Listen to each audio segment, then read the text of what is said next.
नमस्कार, स्वागत आहे तुमचं माझ्या आणखीन एका कुकिंग ब्लॉगमध्ये। आज मी उन्हाळ्यामध्ये शरीराला थंडावा देणारं कैरीचं पन्ह बनवणार आहे।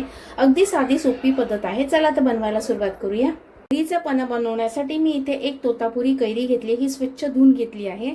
कैरीचं पन्ह बनवण्यासाठी शक्यतो तोतापुरी कैरीच घ्यायची आहे, कारण का ही आंबट कमी असते, हिला आंबटपणा कमी असतो, म्हणून मी इथे ही तोतापुरी कैरी घेतली आहे।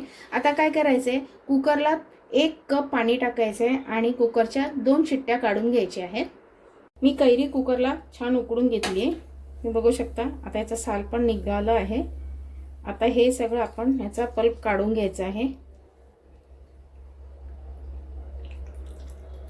मी कैरीचा सगळा गर काढून घेतलाय। आता हे एखाद्या वाटीने किंवा कपाने मोजून घ्यायचं आहे आणि मिक्सरच्या भांड्यात टाकायचं आहे। जेवढा हा गर आहे तेवढाच आपल्याला गूळ घ्यायचा आहे, किंवा त्याच्यापेक्षा थोडासा जास्त असला तरी काहीच हरकत नाही।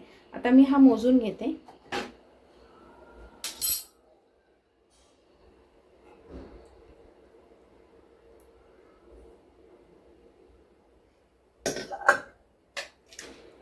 एक कप हा गर झाला आहे, त्याच्यासाठी मी 1.5 कप गूळ घालते। तुम्ही गुळाच्या ऐवजी साखर वापरली तरीही चालेल। आता याच्यामध्ये थोडेसे वेलची घालते, एक 3-4 वेलच्या घालते फोडून। त्यानंतर गूळ घेतला आहे, मी इथे 1.5 कप घेतलाय। आमच्याकडे पन्ह थोडं जरा गोड जास्त आवडतं, म्हणून तुम्ही कमी केलं तरी चालेल गुळाचं प्रमाण। याच्यामध्ये थोडीशी केसर घालते आहे, हे पूर्णतः ऑप्शनल आहे, पण केसरनी स्वाद खूप छान येतो, मग मी केसर घालते।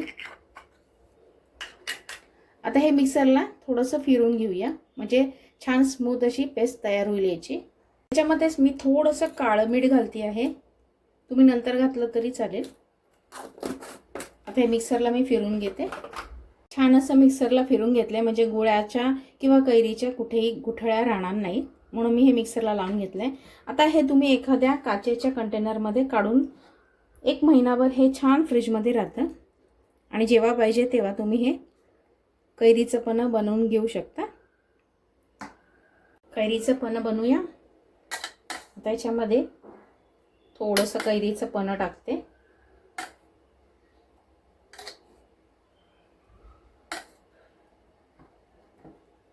आता याच्यामध्ये थंडगार पाणी किंवा माठातलं पाणी टाकू शकता तुम्ही, मी माठातलंच पाणी टाकते। हे टाकल्यानंतर छान मिक्स करून घ्यायचे। पाणी टाकून छान मिक्स करून घेतले। आता याच्यामध्ये तुम्ही बर्फाचे तुकडे टाकले तरी चालते, मी 1-2 बर्फाचे तुकडे टाकते।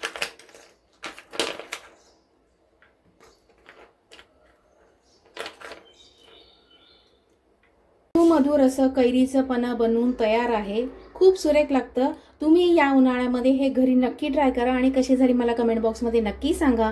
जर तुम्हाला माझी कुकिंग ब्लॉग आवडत असतील तर लाईक नक्की करा। पुन्हा भेटूया अशा छानशा कुकिंग ब्लॉग बरोबर, तोपर्यंत धन्यवाद।